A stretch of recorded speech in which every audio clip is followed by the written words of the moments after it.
Okay, hi everyone. This is Masters of Podcasting. My name is Melissa. I'm Conley. And today we're going to talk about episode 5, Catherine. The saddest episode in the series so far. Definitely. This was a lot of doubling down going on in this one, especially I think with Michael Sheen's acting, because up until this point he had been playing Bill as, fluctuating between sympathetic and really awful, but here you kind of see below the surface, and you really get the sense that he's committed to playing the full facet of this character rather than just the extremes.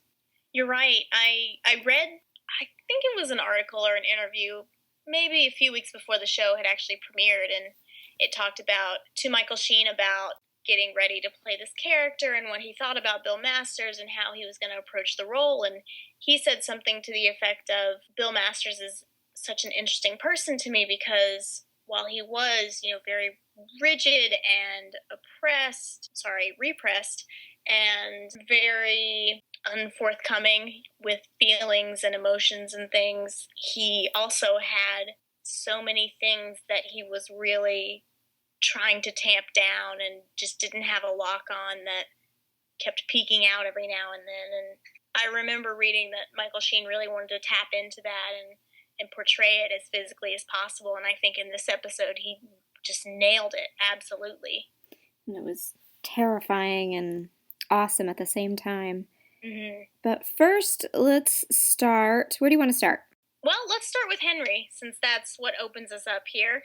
So Henry resents Ginny generally for being a mother, for looking after him, and for enforcing rules, unlike George, who lets his children eat popcorn for breakfast and come home to their attempting to relax mother far too early. On a scale of 1 to 10, when Henry and Ethan later in the episode are talking about, how uncool Ginny is, and Ethan's trying to coach him, saying, well, she's your mom, she's just trying to look out for you. How angry at Henry were you? Because I wanted to punch him in the face. I wanted to punch him in the face from the first time he opened his mouth, but that's just because I find him irritating on a lot of levels. I would be okay if he made 1 or 2 appearances per season and then just disappeared. I'd be okay with that. You want him to be the Bobby Draper of the show? I do. I kind of do. And it's terrible because he's such a great little actor, and he's a wonderful mirror to hold up against Ginny so that she can have the opportunity to feel guilty about not being the perfect 1950s housewife and mother, and see who she's become as she's given into her ambitions and is indulging in this higher aspiration. But at the same time, I worry that it's going to get repetitive. I don't know. I just don't like him. I just find him irritating. I just don't really have any strong feelings towards him. I think both of Ginny's kids are great. I do like Tessa more than I like Henry, but in this episode, it didn't necessarily feel like a stock character, I'm mad at my mom because she enforces rules. But you're right, he was irritating. So irritating. But at the same time, his argument really did have a point in a very crude, childish kind of way. What's the point of having a mother if she doesn't come home until midnight, if I never see her? He's too young to understand the sacrifices that she's making for him, but at the same time, what child wouldn't want to see his mother sometimes instead of just the babysitter? And I think it is good that he obviously does want to see Jenny. It's not, I hate you, I never want to see you again. Although all of those things are said, it's clearly a cry for attention. It's I miss you, I wanted to do these things with you, and you're never here, and so we can't do them. So in that sense, at least, I found myself thinking, well, thank God that he does still want Jenny around. It could be much worse. At the end of the day, I still have written in my notes, I don't have too many original thoughts on this apart from the fact that I'd like to punch Henry's Davy Crockett raccoon hat wearing shitpot face in. So, bottom line, not a Henry fan. That's all I've got to say. The Emperor says, thumbs down. Sorry, I've got the final word on this. No, I'm not really. Well, let's move on to Bill's sleepwalking and Libby's perspective on it. Libby really has concerns about, and legitimate, totally legitimate concerns about Bill sleepwalking, and she is dismissed on all sides on this matter, which is really sad because you want her, like, you kind of root for her to have a sense of agency and to feel free to celebrate the fact that she's finally getting what she's wanting in life. Her life seems to be opening up. She's on this path in the right direction, and it's almost like she's just, everyone around her is just treating her like a child. This whole episode, both Bill and Essie just say, no, the sleepwalking isn't a big deal. It's not a medical condition. It's not a real problem. It's not a real problem, which is really unfortunate, but realistic, but very unfortunate. Well, and at one point I wrote in my notes that Essie especially treats Libby just like a child throughout the episode, but particularly later when she is going through the miscarriage. And we can attribute that to whatever levels of denial we believe Essie to be in. But it just was so sad because clearly Libby is reaching out and trying to forge these connections and trying to make the best family situation that she can with her idyllic, supposedly 1950s family. And here Essie and Bill, while not actively working against her, are just shut out and cloaking the heart of the matter. I just felt so bad for Libby because she's trying so hard and everyone else is pushing her aside and not really taking her seriously at all. Yeah, absolutely. It kind of surprised me when Libby asked Essie if Bill ever did anything violent in his sleepwalking as a child, but I can understand for her that that's a legitimate concern. Maybe going a little bit too far, but maybe she was just trying to get Essie to take her seriously. How far did you think they were going to push the sleepwalking? Because obviously you'd read the book before watching the show. I hadn't. Were you thinking it was going to become a larger plot point? Did you think it was just going to end after this episode? I find myself hoping that it comes back in season 2, because I think it's an interesting dramatic instrument, but I think it's one that they could easily overdo. As far as it being connected to this episode, the chronology of the Masters having their infertility issues and then having children is completely different than reality and the way it was written in the biography. So I can't claim any connection to reality there or any expectation. I was surprised to see it pop up again in this episode, but it really drove home the idea that Bill's sleepwalking is an expression of his desperate attempts to escape. And the packing in the suitcase was just so poignant for me. Libby especially, you can see her putting the pieces together, but just watching Michael Sheen robotically pack everything he can into this tiny little white suitcase, that hit me right in the feels. Let's go on and talk about Ethan getting involved with Vivian. I just had the hardest time understanding Vivian's deal because we're introduced to her and there's so much time spent focusing on she thinks Ethan is just the greatest and the most charming. The pussy's whiskers. Yeah. What a gross phrase. To steal a terrible metaphor from Barton, but it just, I'm stuttering because I still can't get over how well she plays the worldly character in that little scene with the egg cream at the diner. She really plays up the sex pot elements of it. And then the fact that she so quickly and expertly flips it and spins the whole routine and accuses Ethan of taking that out of their conversation, of that being the point that he's taken away from it because he wanted to take that away from it, when she was so obviously and overtly playing that up. That was really strange. Because I didn't think she was that canny as a person. Exactly. Initially, I don't know if I feel like that's a deeper characterization of her or if it's just the fact that she's like miming what she sees in the movies. And that's what I wondered, because when we first see her at Ethan's apartment, she's not, I wouldn't characterize her as completely reserved and shy, but there is uncertainty there. And then to see her in the diner, she's got that Girl Friday kind of vibe where just, I'm carefree, I can be casual, look at me and my egg cream. It was just so funny to me how quickly she was able to spin that, because I didn't picture her at all as having that sophistication. And so then when she takes it a step further, seemingly under her mother's advice, saying, you have to make him love you. You have to make him decide that this is what he wants. Otherwise, what is he going to do? Vivian is an interesting character to me. Much as I didn't want to like her, I still find her fascinating. I kept finding myself thinking that Vivian seemed like an example of someone who would find true sexual agency and freedom if the study were already published. Like, she would be their perfect beneficiary from this. That's because true. She has, she's aping, clearly. She's aping the whole idea of Marilyn Monroe or Jane Mansfield in some movie, but when it comes right down to it, she's totally clueless. And she would benefit from someone other than her beard of a mother and poor Libby giving her advice at the Scully anniversary party about how she needs to just go out there and lock this shit down and get him.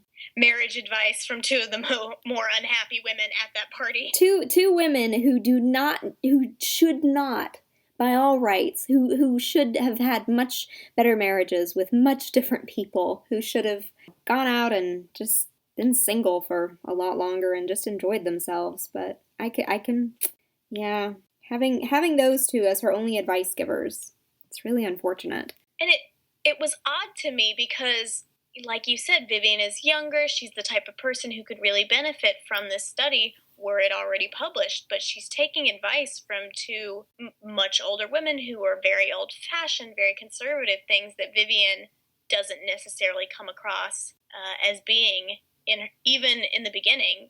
She clearly likes the idea of those things, but in practice, that's not her style, apparently.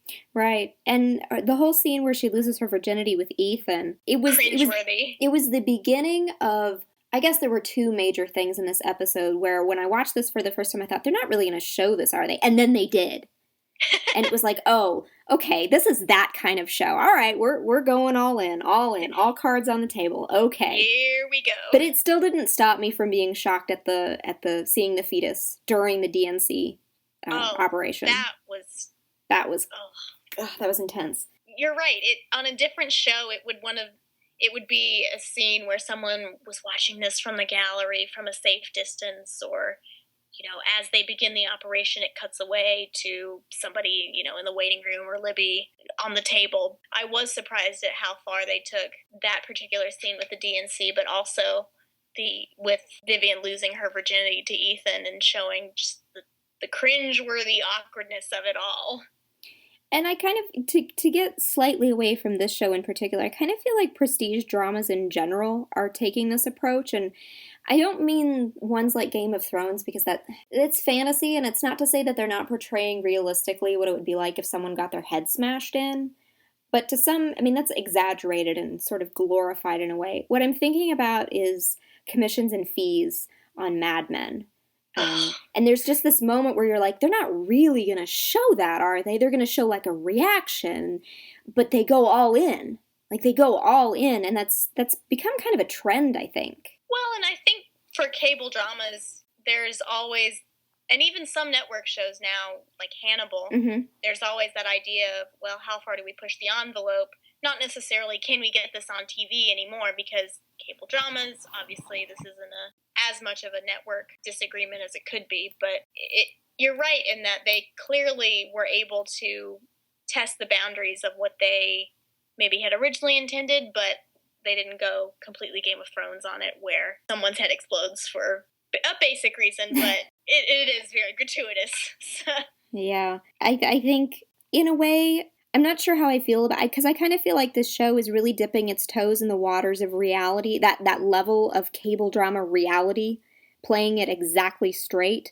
I feel kind of ambiguous about not ambiguous, kind of uncertain about the fact that they're doing this by starting with essentially death, because the show is all about portraying sex realistically, but they're sort of starting this whole, we're that kind of show by portraying blood and death and this kind of, not ruination, but sort of the negative aspects of it. Probably better birth control lessons than many of us received in our own sex education classes. Probably true. So let me ask you this, and it doesn't have to be a yes or no answer, Just kind of Okay. your thoughts about the Scully anniversary party. Did you get the feeling, because I got the feeling, that Barton talked up Ethan to Chancellor Fitzhugh because of, not because of Vivian necessarily. Well, actually, I don't really know. Was it because of Vivian, or was it because he was pointedly trying to make Bill jealous or feel like shit for their argument? I thought it was because of Vivian. I didn't get the feeling that he was punishing Bill at all, because at that point I saw them on such completely cold terms that it didn't occur to me that Scully would try to think of Bill in any regard at this point. I just saw him as saying, oh, here's Ethan, hotshot young doctor who probably is going to start dating my daughter. He definitely is talented. You should watch this one. That kind of thing. I can see where Bill, in his internalized way, his very solitary way, would possibly see that as a slight from Barton. Yes, I think Bill would definitely take it as a slight, but I don't know if Barton necessarily intended it that way. Maybe it was almost not a promise to Ethan, but a little bit of foreshadowing in the sense that, you know, Ethan, if you continue to be serious with my daughter, you remember that I am a connected man and I can make your career very easy for you. Yeah, I kind of had the feeling that he was not directly and intentionally, being shitty to Bill, but kind of, well, here's this new protege who's come along and this can benefit my daughter, and this is a bit of a distraction after the awkwardness of Bill showing up and trying to talk to me. So I think he saw it as a great excuse to get out of that conversation. No, I agree. I think it was definitely a good distraction and an easy way to introduce the new blood to the Chancellor. Well, let's talk about Austin. Okay. I'm embarrassed to admit that I had such a hard time figuring out what Bill and Libby were originally arguing about. And I feel like it's something that should have been immediately obvious, but I think it was just couched in enough ambiguity between the two of them that it has literally taken me until about an hour ago, or maybe last night, to figure this out. But I think what was happening in their original conversation in the lab, which was hilarious, by the way, that they're sitting there having this serious conversation, and meanwhile this woman in the background just starts moaning, and you slowly realize what it is that they're sitting there doing. And every time, like, her moaning gets louder and more intense, and they're just sitting there staring at each other in this awkward silence, and Bill just has the most priceless expression, like that really embarrassed half grin, like, oh God, you're here and she's here and this is happening. Oh my gosh, I always enjoy when Libby comes to see Bill at work because it just throws him for a loop every single time. Oh, you mean when Libby was in the hallway? Yes. Oh, I'm sorry. I meant when they were in the lab and they were dealing with the subject who was in the other room. Oh, okay. Sorry. The chemistry versus data talk. Yes. So okay. I think Ginny was kind of using it as an opportunity to push him off the subject of potentially getting back into the, hey, couples, that means you and me. Like, I think she was trying to I think part of her was not only saying couples would be too hard because of the attraction element, but it was also kind of a let's not bring that up again. So I think what Ginny was saying was couples would be too difficult because we can't predict attraction, and it's not something that we can easily measure. So I think she was genuinely expecting to be proven right when they surprised Austin with the brunette, which is why she had that smug look on her face when Bill was standing there timing them, and she was standing next to him. And then later, when they bring in Jane and he can't perform, she looks as smug at first because she thinks everything's going to go great, and then it completely falls apart. I think Ginny was really gunning for, and this gets into the end of the episode, I think she was really gunning for having established, married, connected couples come in, people who had already had sex with each other in the past, because that's actually what they did in the original study. Right. I won't say never, but their data points didn't come from pairing up complete strangers. They kind of did at first, but they mostly liked to have established pairings come in because it would be more comfortable. Well, and like Jenny was saying, you can't obviously measure for attraction and existing comfort levels and the kind of thing that you need in order to have either good sex or terrible sex. So it does make sense that she would push for that angle, especially given her own views on the subject and the way that the environment that she tried to create for those study participants. And I think Austin got the best few lines of the episode. Oh, clear winner. Why won't my dick work? Fuck. Becomes the most popular internet gif. And his rant with the mixed metaphors was pretty great too. Well, and Bill's reaction. Bill and Jenny just watching him and raising eyebrows as he continues to rant and rave, and the silence that follows his rant, and Bill says, that's a lot of mixed metaphors. That was one of my favorite lines of the episode as well. Oh, and we didn't even mention the awesome scene where he's fitting the corporal with the prosthetic leg, and then he looks over, and they're peeking through the window at him, and they're like, hi, it's us again. Here are your two new best friends. Who wants to have sex? Hey, buddy. So ultimately, out of that conversation, I think Bill is right when he says at the Scully's anniversary party that people are mysterious creatures and you cannot predict attraction, and even if you are attracted to someone, that doesn't mean that your dick is going to work. It's true. So we have to bring it down. We have to bring it way down because now we have to talk about Libby's miscarriage. Oh. Which was very sad. Very sad, and especially watching Libby just try to reach out and get any kind of information on what was happening and get everyone to acknowledge that she's in pain, physical and emotional. That was heartbreaking, really. What did you think? Did you think she'd lost the baby? At what point did you think that she'd lost it for sure? Really, as soon as that scene begins and she's got the blood on her evening dress, at that point I said to myself, she's going to lose the baby. So even though it goes through, that 10-minute scene of, well, we're not sure, we don't know, we can't hear the heartbeat, but that doesn't mean anything.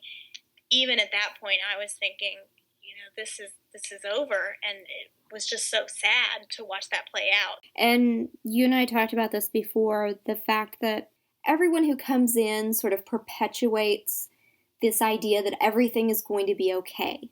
And no one really speaks truth to reason until she just flat out starts yelling at Bill. She really has to grab it herself, because otherwise everyone is going to keep treating her like a child. Essie's going to come in and say a bunch of platitudes about, well, isn't this what we invented God for? And everything is going to be just fine, darling. Don't worry about a thing, darling. And Bill can't bring himself to tell her one way or the other. He can't even stick around for 5 minutes. He's just up and down and pacing the hallways. And hiding in corners. And even Jenny. Not that Jenny would be the person, not that you'd expect her to be the person who would be cruel and come in and be like, well, yes, of course you've lost the baby. No one's going to do that. But even Jenny kind of helps her keep this mindset where she's thinking, there's no way, after all the work and stress and heartache that I've been through, there's no way this is going to happen, right? And Jenny, I think she means it kindly, but it's still keeping Libby in this form of delusion is a really strong word, but in this state of positive thinking. Positive thinking. Yeah, there you go. I agree that all three of them in some respect really try and put that best foot forward regarding the situation. Although Jenny, I think, offends me the least.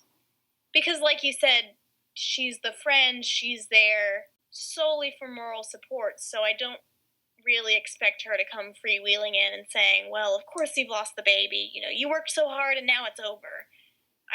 I never saw her as being that kind of truth teller, because Jenny, for as honest as she can be with people and as forthright, she still does have that ability to elide difficult situations and to charm people in a sense.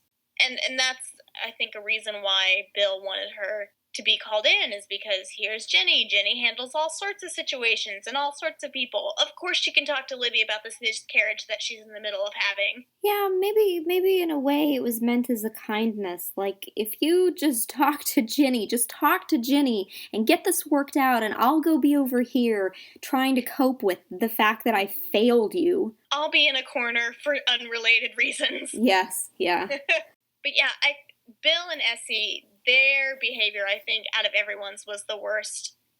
Especially, to me, Bill, because while Essie continues to repress and deny and pretend and push everything under the rug, Bill, I mean, just can't cope to the extent that he just tries to dump it all on everybody else.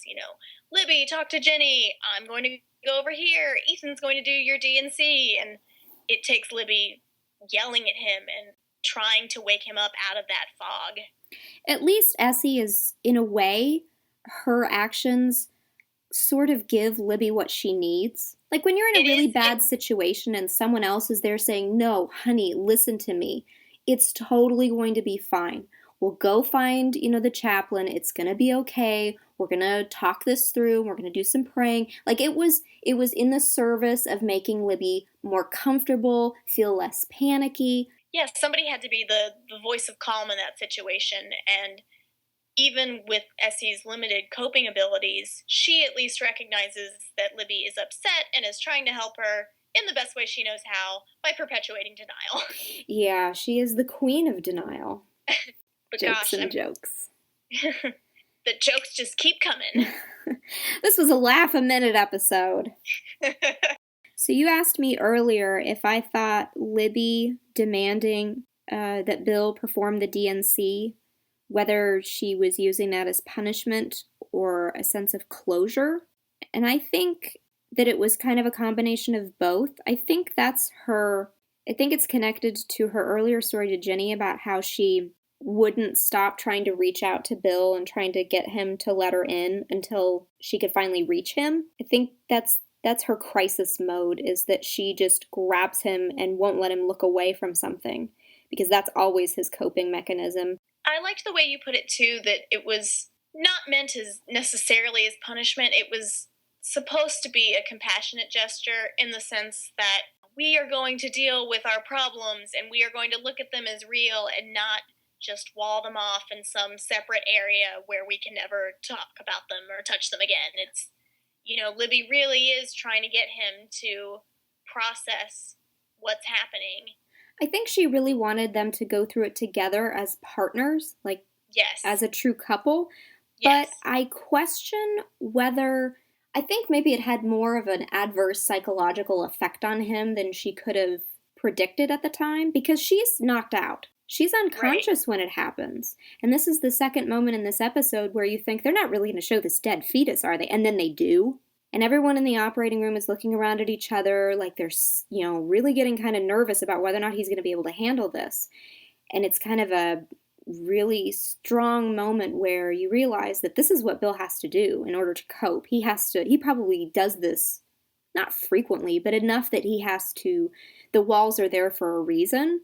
And even more so because it's his own daughter. Yeah, I think you definitely do see some of Libby's optimism and naive belief that if Bill does this thing, he will be able to get better closure and to be present with her as she is grieving, when really, she doesn't have any idea what this operation entails, only that it will get the dead baby out of her, which is all that she wants. I don't think she really stops to consider that the horror of it all, that Bill will have to be the person to physically hold the baby and, take it away, that sort of thing. I'm not sure if she really thinks it through completely. Yeah. In as much as she just wants him to be experiencing it with her and to be connected to that procedure in some way. And I was thinking that this is one of the only examples out of the 1950s where the father would have cut the umbilical cord. Because that became really popular in the 70s and 80s as birthing became crunchier and less of the twilight sleep thing. And here, this big connective gesture of the parents of this child, and in this case, it's tragic and awful. Yeah, I was reading something the other day talking about birthing methods of the 40s and 50s, and how so many hospitals, when obstetric guidelines were first introduced in the 30s, and, the profession really took off, and they had standards to which they could aspire, it almost went too far to the other extreme in that women weren't able to have some of their own belongings in certain hospitals. They were just so stringent with rules, and obviously this meant that fathers were just going to be banished to the waiting rooms, and they weren't going to have to see any of these disgusting things. And you're right, I didn't think about this is one of the few times when the father would actually witness the birth of his child. How sad it is that it's a miscarriage at that point. And I wonder if Catherine had survived, and if Libby had, if it had been a totally normal birth, if the same situation would have happened, if Bill would have been there in the delivery room, or if it would have been Ethan. We will never know. No. All right, let's move on. You want to talk about Ethan and Ginny making up? Sure. The only thing that I really have to think about this is that it's odd to me that Ginny is such a rebel.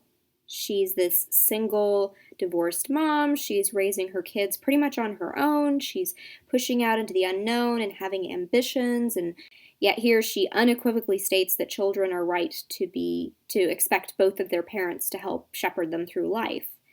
So I think Libby really, throughout this season, I got the feeling that Ginny, did I just say Libby? Yes. Damn it. Okay. Throughout the season, I got the feeling that Ginny enjoys, she's kind of turned on by power, but I think the real thing is that she gets off on doing what she is expressly told not to do.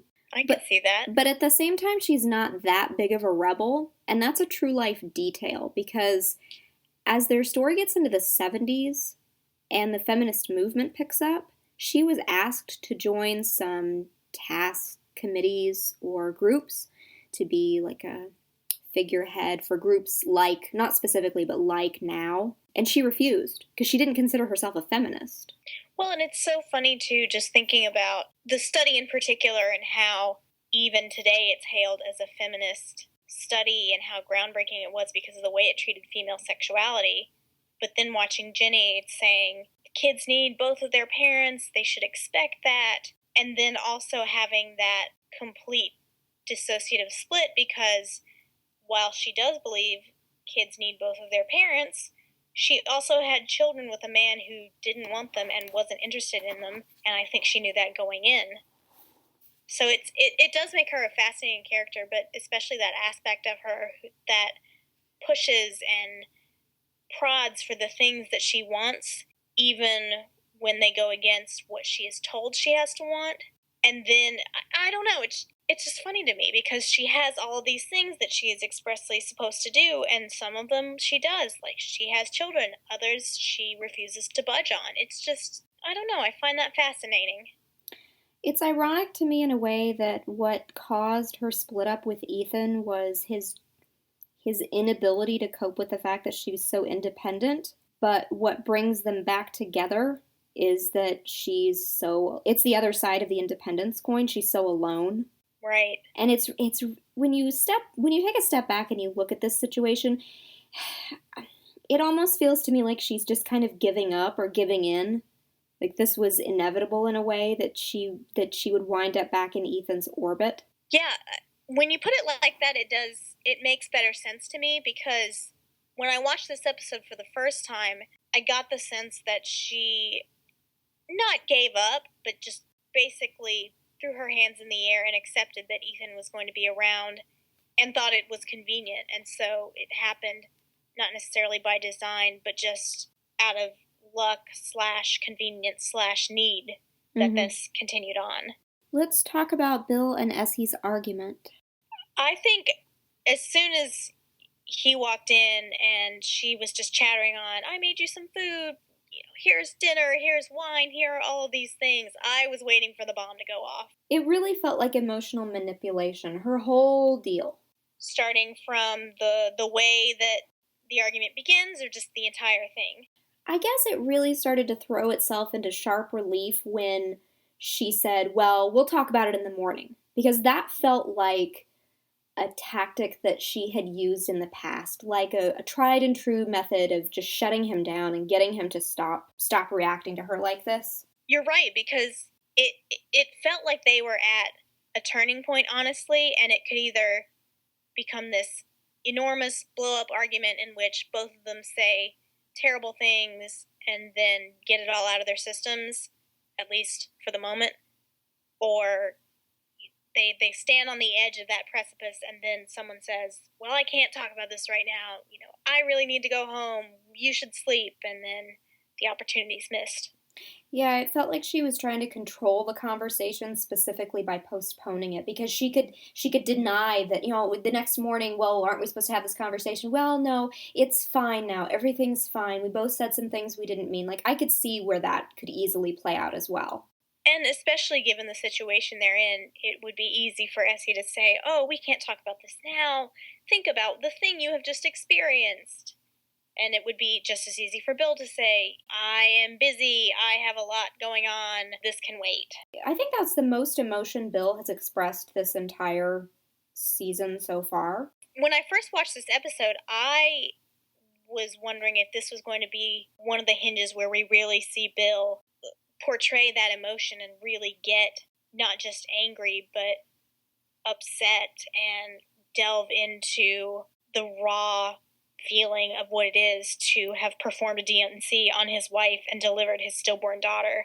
I was thinking this was going to be a much more emotional scene, not just because of the argument, but just generally for Bill. And while it was in some respects, I don't know, what were you expecting going into this scene?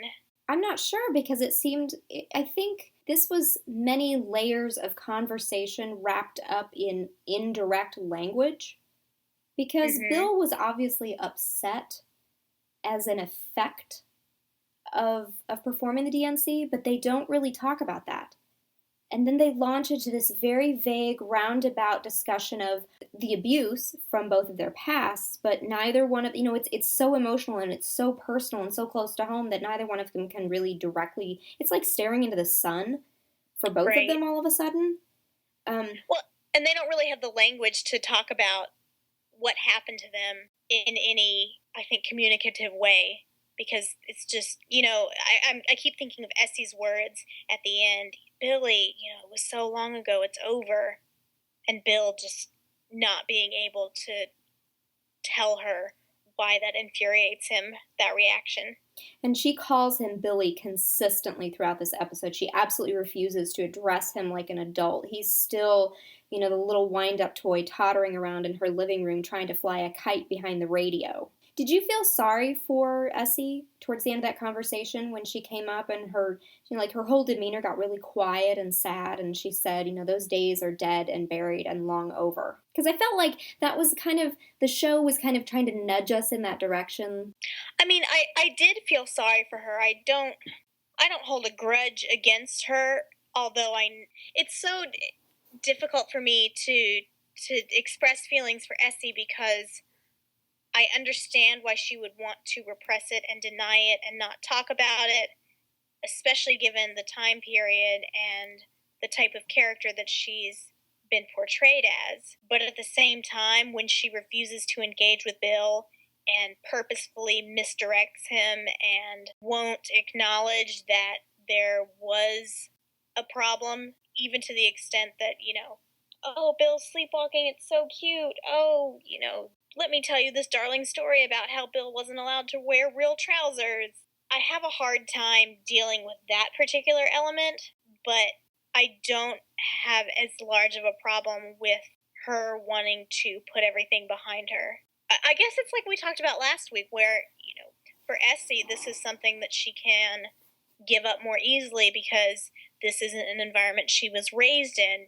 She was conditioned and she had to deal with this for such a long time, but now, with her husband dead, she's able to find more agency of her own as an independent adult woman, while Bill, meanwhile, was formed and tested and fired by this dysfunctional world, and, he really can't shake it in the same way that she is able to. Speaking of that, of Bill being unable to take his mother's views on this, I find it interesting that when, in the final scene, when Ginny is comforting Bill, he's really internalized Essie's everything will be fine attitude as a coping mechanism.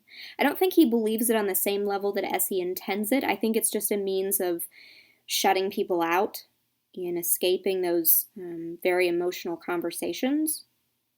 Yeah, I agree. I think it might not be the coping mechanism he would hope for, but it is the only one that he knows, and he is just going to stick to it and use it in the best ways that he knows how.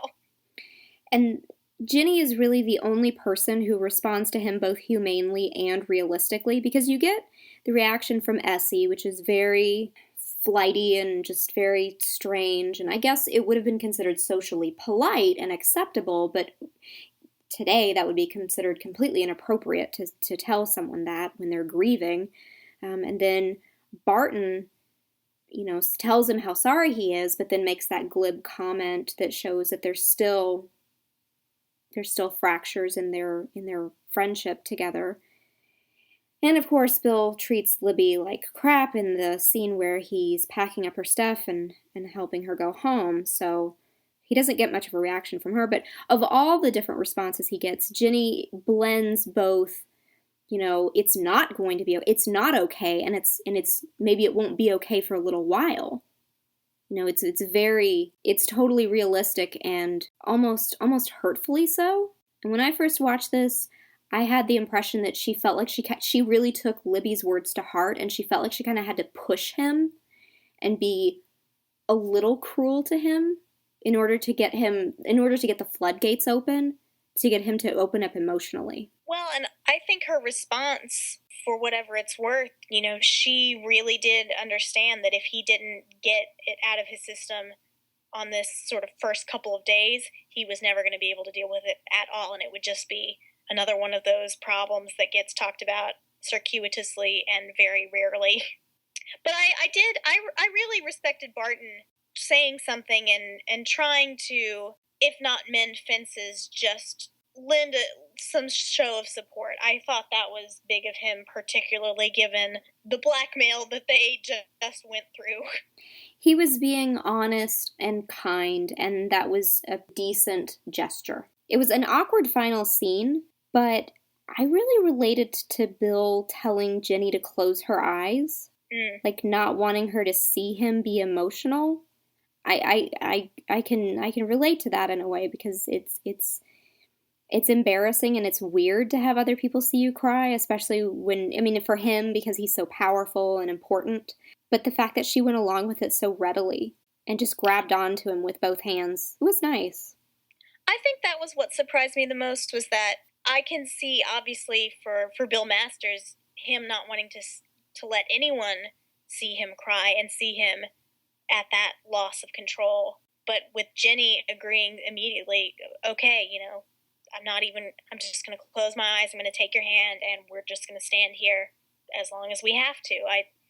I was surprised that she really agreed to that so quickly and so readily. I guess in as much as she could be present for him and get him to open up, she was going to do it. I have wondered in the months since this episode aired, what do you do after that's over? How do you, I know the scene cuts to black and it's the end of the episode and everything. That was a very powerful ending, and it ended perfectly. I'm not saying that I wanted it to continue, but this is one of those shows where I always wonder, what happens after the fade to black? What exactly did they do to pull themselves out of that and go on with the rest of their day? And I don't expect an answer. This is the level of thinking that I do about this show. So I have a few other things that I wanted to mention. I don't know if you do. A few things that didn't really fit into the main talking points. I found that this is very, historically correct, I guess. Comments from mother figures in this episode would be considered very rude and unhelpful in certain circles today. Like Margaret saying Bill should have given Libby a baby years ago, and Essie saying you'll have another. It all puts this undue social and emotional pressure back on the couple under the guise of being soothing or supportive. But when you think about this, well, you should have given her this baby years ago. What's wrong with you? If you extend it out to its logical conclusion, it's kind of cruel. It's not a very nice thing to say things like that. And you'll have another. Don't worry. Don't address your problems. Don't think about it. That's very 50s. Yeah, this terrible moment is only temporary, and soon after it passes, you will be able to have another baby. Just swallow it down. Don't think about it, dear. And I also really liked, I thought the scene with Bill looking at Tessa standing there in the hallway and her saying, I know you, I thought it was a little corny at the time, But I find Tessa so endearing compared to her brother that I really hope that she and Bill will have a weird little connection as their lives progress forward. Like, Bill grew up with a brother, and I think he's experienced life among, the male set. And I don't think he would get along well with Henry, as we saw at the party, just kind of flat out disagreeing with him. But I kind of hope that he would have a weird little connection with Tessa, even if that means just nothing but her asking questions and then answering her own question with a restatement of the question. Is Henry dead? Henry is dead. And, I noticed that the first 3 scenes of this episode are in an interesting order. So we go from Ginny dealing with the inconvenience and kind of the required personal sacrifices that having children really brings to an adult situation. And then we have Libby hearing the fetal heartbeat for the first time. And then there's the couple that have never had sex with each other before. So it's this backwards progression of having children and then the possibility of having a child and then no possibility of having children if you don't follow Bill Masters' 10 Commandments. When you put it like that, it makes me laugh because it's that nice little play between what you hope for when you start thinking about we're going to have children, we would like children, and this idyllic world that you create in your head, and then, that excitement of, oh, we're pregnant, and, this is the baby, and we're so excited, and then fast forward a few years to kids interrupting you in the bath, and all of a sudden, Dad's dropped us off, and we only had popcorn for breakfast, so I hope that's fine. yeah, I definitely got that feeling from that sequence. I wanted to talk about Jane a little bit. Okay. This episode especially, they gave her so much to work with, and they developed her as a memorable character for me, especially her conversation with Ethan. You deflowered the provost's daughter? That is probably, I would say, top 5 line in this series for me. And the fact that she's into all this feminist literature, and then on top of that she knows these traditional feminine, I don't know what really to call them, kind of these little feminine touches, like knowing what the different colors of flowers mean and stuff like that. She's multifaceted. I just loved how she was really Ethan's spirit guide to the world of women. Ethan trying to be cheapskate here. I can't send her a dozen roses. What if I send her 1 rose? That means you love her, okay? No. Jane is a prize. I did like when Bill was telling Ginny the story of the couple that hadn't had sex with each other. I liked that they feel more comfortable with each other, that they can joke around about his patience and kind of be sneaky and be funny with each other. And that was continued with Bill, his little dry remark. That's a lot of mixed metaphors. You can see Ginny is trying to hold back a laugh. Like, they're really getting along with each other. Yeah, even in that argument/debate about chemistry versus data and having couples in the study, you really sense that there's more friendliness there and camaraderie, and it's not just, we are strictly working professionals. Yeah, it's slowly turning from Dr. Bill Masters and me and I into us and we and our, but it hasn't explicitly been stated yet, but they're getting to that point, and it's nice to see the progression. We will be back next time, and we're going to get to go to Miami. Woo! It's going to be Bienvenido a Miami. It's going to be sexy. All right. Thanks for listening, everyone. All right. Bye.